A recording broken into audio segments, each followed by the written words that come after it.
Head coach Darian Devries and Indiana basketball pick up their first commit in the class of 2026, but the all-important question, who's going to be next?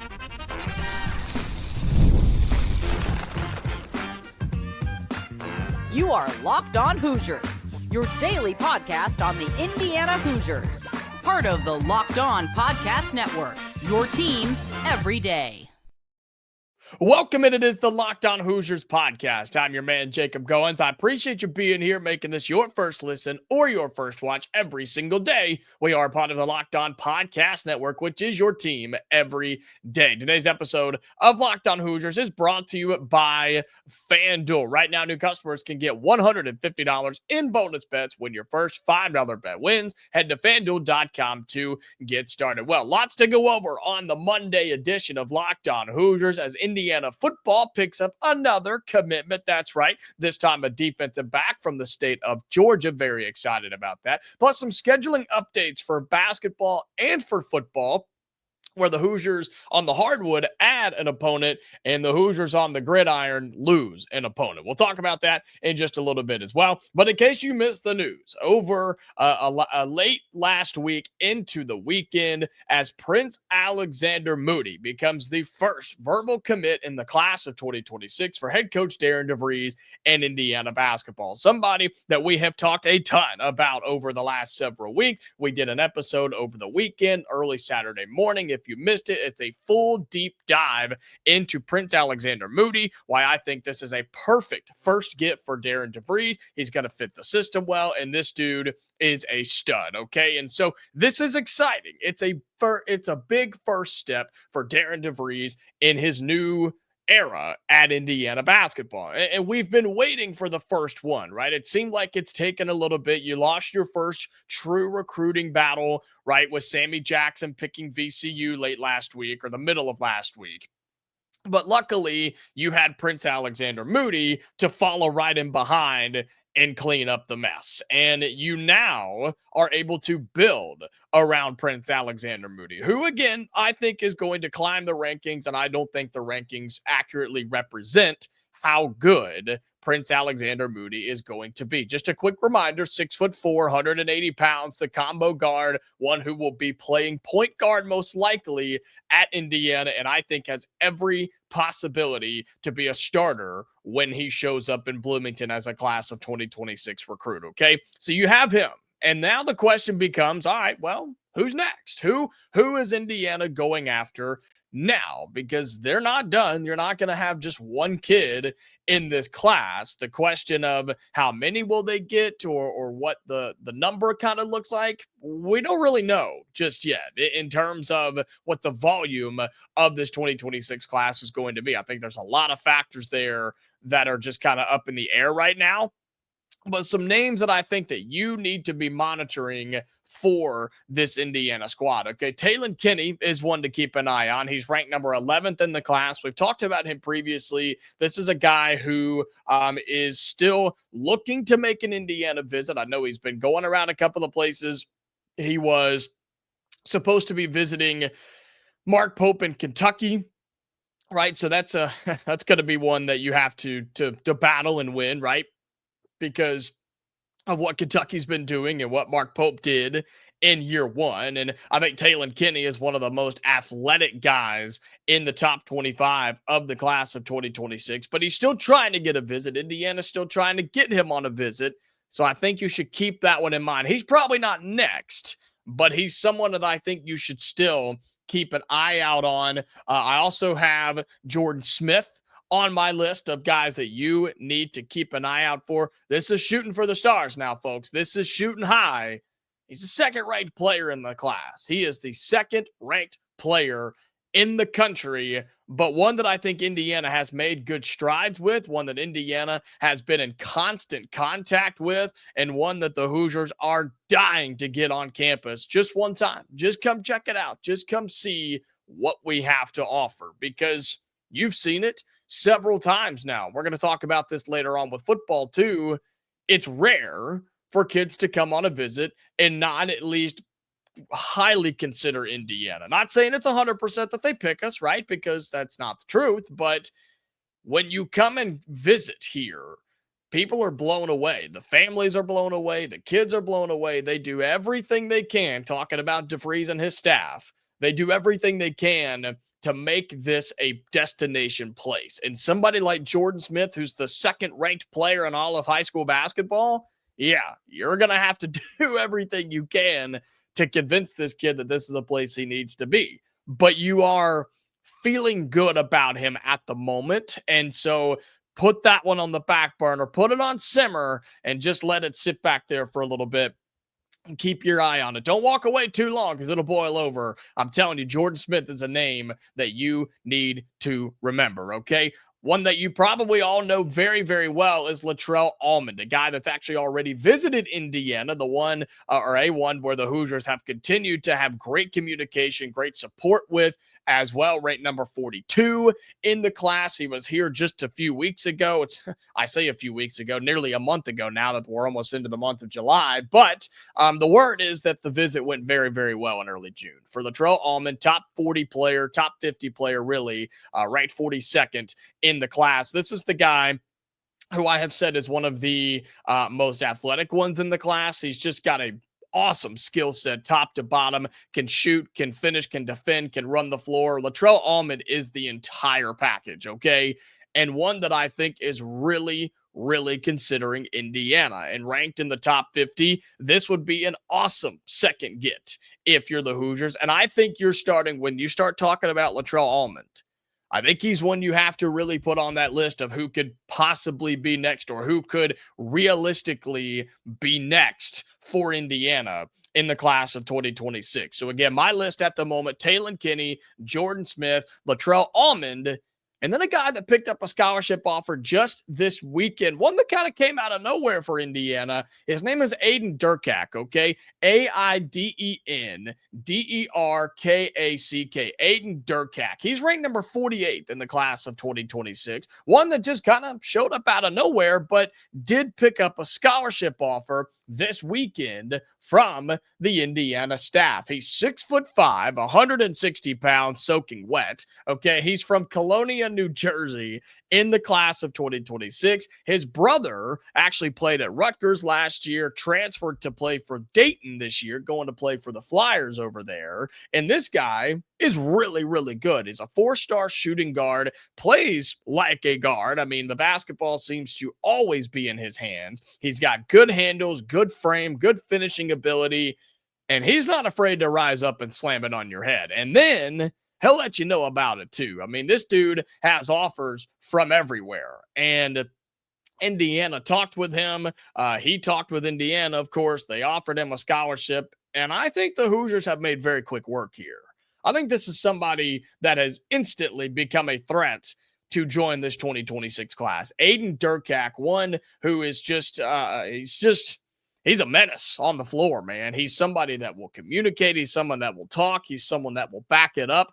And I love that from him. He's got the finishing ability around the rim. He's got the mid-range game as well. He can shoot it from the outside. He's lengthy, so he can hold his own on defense. And yeah, you want to see him put on a few more pounds. 160 is not all that, but 6'5" at the 2 spot, that's pretty legit if you ask me. So keep your eyes out for Aiden Derkack as well. I'm fascinated to see the development of this relationship between him and Indiana because, again, this all just kind of came together in the last couple of days. So that's my list. Those are the ones I think you need to keep an eye out for. But in terms of who could legitimately be number 2, who could be the second one, who could be next to join this class, I think Aiden Derkack is there, and I think Latrell Almond is one that you need to keep an eye on as well for who Darian Devries and this staff might just add to the class of 2026. All right, coming up here on Locked On Hoosiers, we'll talk about some scheduling updates that have been happening over the past several days. One for basketball with an addition and one for football with a subtraction. We'll talk about both of those coming up next right here on the Locked On Hoosiers podcast. Today's episode of Locked On Hoosiers is brought to you by FanDuel. Summer sports are in full swing, and whether you're all about baseball under the lights, golf on the green, or high-stakes soccer action, which we just had last night, FanDuel is the best way to make every game even more exciting. You're already following the action, so why not make it a little bit more thrilling? With FanDuel, you can get in on the game while your friends are getting sunburned at the beach. Look, I use FanDuel to track all my favorite games, all my favorite players, all my favorite teams. All right. You've got MLB, you've got WNBA, you've got soccer going on right now. There's no reason for you not to be involved on FanDuel. And it just adds a little spice, man. It just makes you pay attention just a little bit more. And I'm telling you, it is a whole lot of fun. Okay. If you're new to FanDuel, new customers can bet just $5 and get $150 in bonus bets if your first bet wins. Open the FanDuel app today or visit FanDuel.com right now to get started. Welcome back into Locked On Hoosiers. Appreciate you being here again, making this your go-to spot for all things Indiana athletics as we continue on talking some scheduling updates for Indiana basketball and Indiana football. Reminder, we're going to talk some recruiting news for Indiana football. Another commit added to the 2026 class for the Hoosiers and Kurt Cignetti, but more on that in just a little bit. And these two things have been happening over the past several days. And so I understand this is, it's not old news, but it is news that has happened and kind of come and gone. But I haven't had a chance to kind of visit all of this, so I wanted to do that here on this Monday. We'll talk about basketball, and then we'll hit on the football side. And I'm sure most of you saw this and knew that something was coming. We knew something was on the way in terms of the Hoosiers adding a Power 4 team to the home slate in the non-conference schedule. We understood that something was coming. Signs were starting to point towards this team in particular that resides in Manhattan, Kansas, right? And we figured it was going to be this team, but it was announced that Indiana will be playing Kansas State inside of Assembly Hall this season on Tuesday, November 25th of 2025. So you add a Power 4 opponent, you get a home Power 4 opponent, which I think is what a lot of Hoosiers fans were wanting, and myself included. I wanted something like this because we know you're going to have a lot of those home games in November and December that are your mid-major, low-level teams that, yeah, it's fine and it's exciting at the start, but some of those games just aren't all that fun. They don't get your motor running sometimes, right? I get it. I totally understand. And I know that in years past, Indiana has struggled with those types of teams at times, but this is a new coach, new era, so we're not going to worry about that until it actually happens, right? And the few other games that you had on the schedule where you were playing Power 4, Power 5 opponents, they weren't inside of Assembly Hall, not this year anyway. And that seemed to be a little frustrating for Indiana fans. And I totally understand because think about it. You have Marquette that you are almost opening up the season with. They're going to be one of the first couple of games you play. You play that one on November 9th. That's in Chicago. Then you play Louisville on December 6th. That's in Indianapolis, which I know that's a close place to play, but it's still not in Bloomington at Assembly Hall. And then you play Kentucky in Lexington on December 13th. So Marquette's in Chicago, Louisville's in Indianapolis, and Lexington's just straight up on the road. So we were looking for one big name opponent to bring in here for the non-conference schedule, and you add a team in Kansas State who wasn't great a year ago. Okay, they were 16-17 last year. They missed the NCAA tournament, but they did bring in one of the better transfer portal classes, top 5 transfer portal class, pretty much in every single ranking that you look at, no matter what site or outlet you want to use. They pretty much brought in a top 5 transfer portal class from last year into this year. A couple of names that you should know on that team: Abdi Bashir Jr., who is one of the best shooters in all the transfer portal. He's going to play the shooting guard spot for them. And then PJ Haggerty. You remember that name? Yeah, PJ Haggerty, who was one of the best point guards in the transfer portal, also went to play for Kansas State, who sneakily has a really good NIL fund going right now, and that's on a lot of sports for them. I don't really know how or why, but Kansas State has seemed to pull some serious talent here in recent years, and I think that's a big part of it. Interested to see how they compete on the revenue sharing front. But again, Indiana's going to play this Kansas State team on Tuesday, November 25th. That'll be inside of Assembly Hall. That'll be right there in the middle of your non-conference schedule. We also know that the Hoosiers are going to play Milwaukee at some point in the non-conference slate too. So we don't know the full schedule yet. That'll come out soon. We're starting to see some teams put out their full non-conference schedule. So we will get there eventually. But I like this.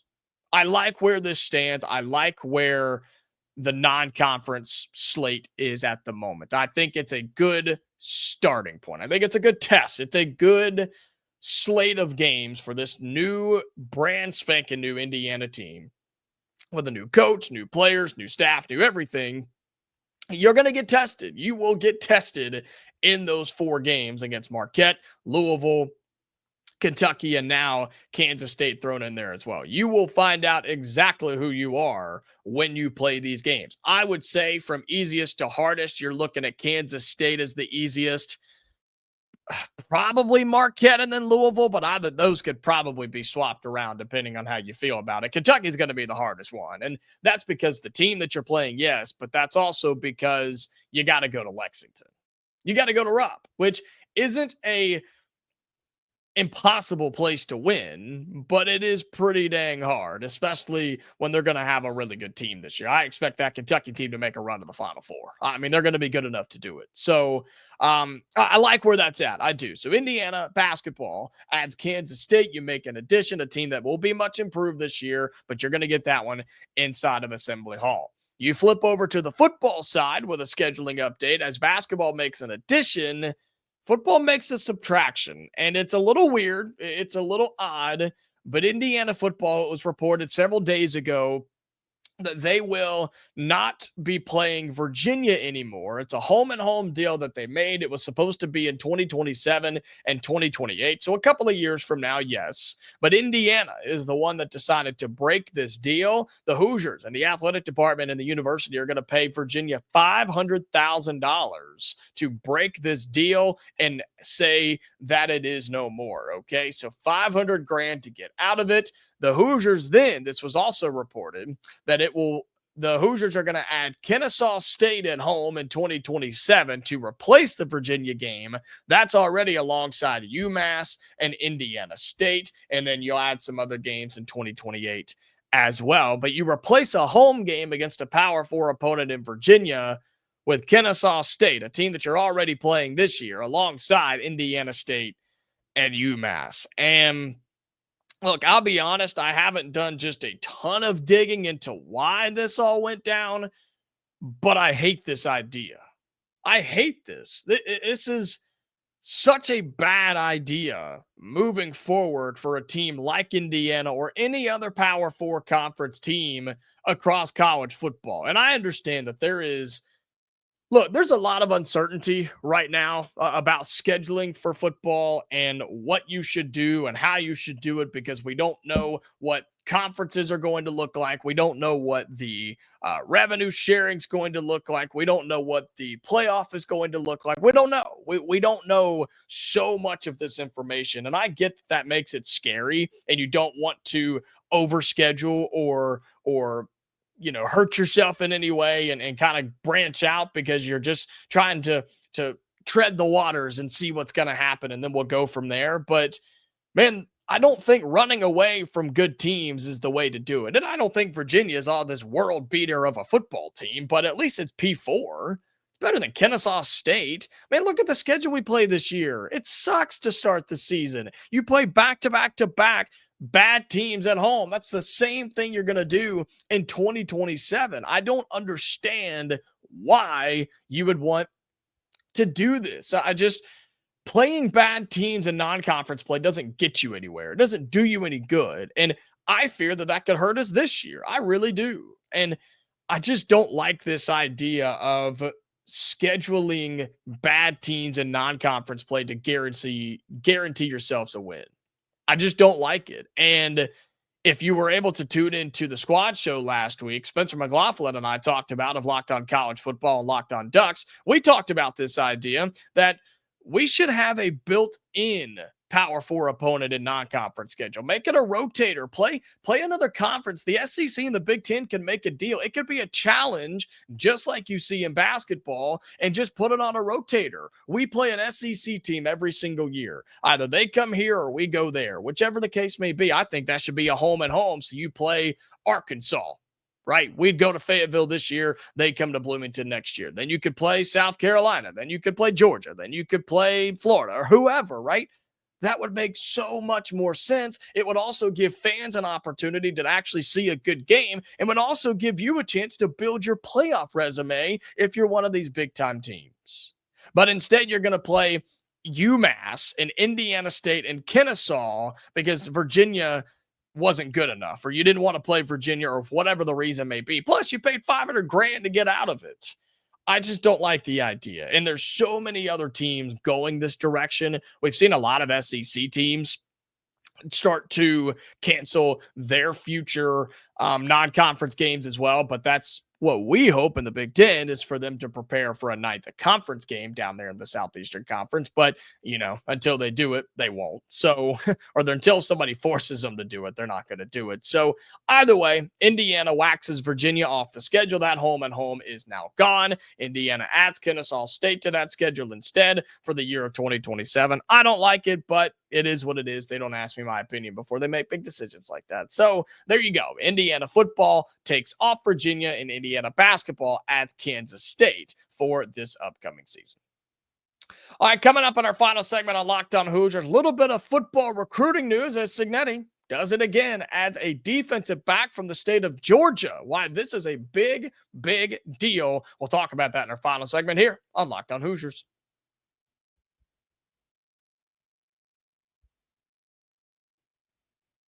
All right, final segment on Locked On Hoosiers. Again, thank you so much for being here, truly making this your go-to spot for all things Indiana athletics. And if you are listening on audio and don't have those notifications turned on yet, make sure you do, because we posted an episode on Saturday morning, and I don't want you to miss anything like that. So make sure, go back and listen to that if you haven't. It's about Prince-Alexander Moody committing late on Friday to Indiana basketball. So be sure you go and check that out. Turn your notifications on. Send this to somebody that doesn't already listen to Locked On Hoosiers. Okay, we're trying to grow like crazy over here. We want you and everybody you know to be a part of that. So do that on the audio side. And then if you are watching on YouTube, right, the video side of things, you know the 3-step process. It helps me out and really do appreciate it. Hit that thumbs up, like the video, okay? Tells me, tells YouTube, tells my bosses that you like what we got going on over here. Also, leave your thoughts down in the YouTube comments below. Who do you think will be the next commit for Indiana basketball? Plus your idea, or maybe your thoughts on the scheduling updates for basketball and for football. Are you excited about Kansas State for basketball? Are you upset like I am with taking big names off the football schedule? Let me know your thoughts down below. And then make sure you subscribe to the channel if you have not already. I'll give you a live update as we are recording. 5,888 folks. We are on our way to 5,900 subscribers, which means we're on our way to $6,000. Okay, 6,000, 6K is right around the corner, and I want you to be a part of that. So thank you so much for doing that and supporting the show any way you can, and any way you do, it really does mean the world. All right, so in our final segment today, we've been talking about it. It's Indiana football. They do it again. Well, yeah, that sounds about right. They're on the clock, and they pick up another commit in the class of 2026. I genuinely have never seen a month like this. I've never seen a month like this in recruiting in terms of just sheer volume, okay?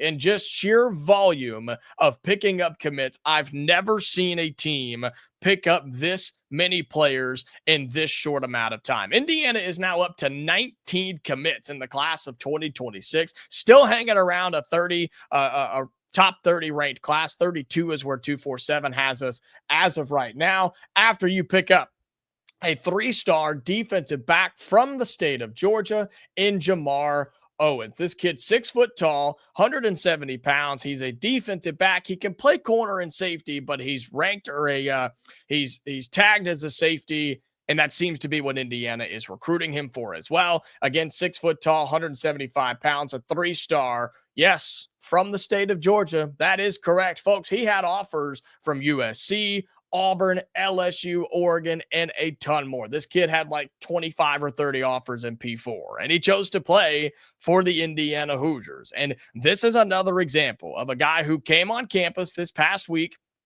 This would have been probably about a week and a half or so ago, came on campus and then decided to commit. He saw campus, saw Signetti, saw what was going on, and said, that's the place I want to be.